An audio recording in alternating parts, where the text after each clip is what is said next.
প্রাঙ্গনে এই সাইড দিয়ে মনে করুন যে অনেক ঘরবাড়ি ছিল, সেই বাড়িগুলো এখন মনে করেন এক কথায় ভাঙ্গাচুর একবারে নিঃস্ব হয়ে গেছে।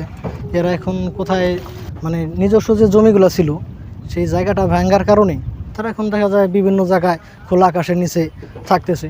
এই যে এই সাইডে যেমন ফসলি জমি আছে, বিভিন্ন ফসলি জমি, সেই জমিগুলো ভাঙ্গার কারণে মনে করেন বিভিন্নভাবে কৃষকরা বা যে ইসের লোকজন যারা আছে তারা ক্ষতিগ্রস্ত হচ্ছে। আমাদের জায়গা ধরেন আপনার অনেক বাড়িঘর ছিল, বুঝছেন, তাদের অনেক ক্ষতি পরিণত হয়েছে।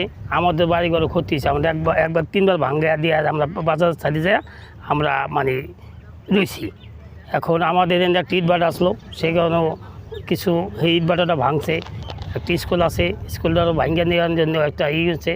তারপরে আমরা একে একে অনেক মনে করেন 15 দিনের ভিতরে কমসে কম 4 থেকে 5 কিলো বিলীন হয়ে গেছে নদীতে। এই একজনের বসত বাড়ি ছিল, ওইটা বিলীন হয়ে গেছে। এখন বাংলাদেশ সরকারের কাছে আমাদের একটাই দাবি যে চরবজোহন থেকে চন্দ্রপুর পর্যন্ত বেড়িবাঁধের ব্যবস্থা করা হবে।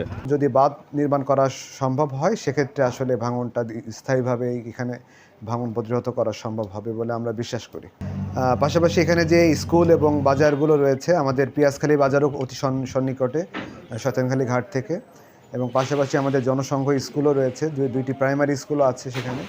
তো এগুলোও আমরা আসলে খুব নিবিড়ভাবে পর্যবেক্ষণ করছি যেন যে কোনো বড় বিপদ হওয়ার আগেই যেন আমরা এগুলো ব্যবস্থা নিতে পারি।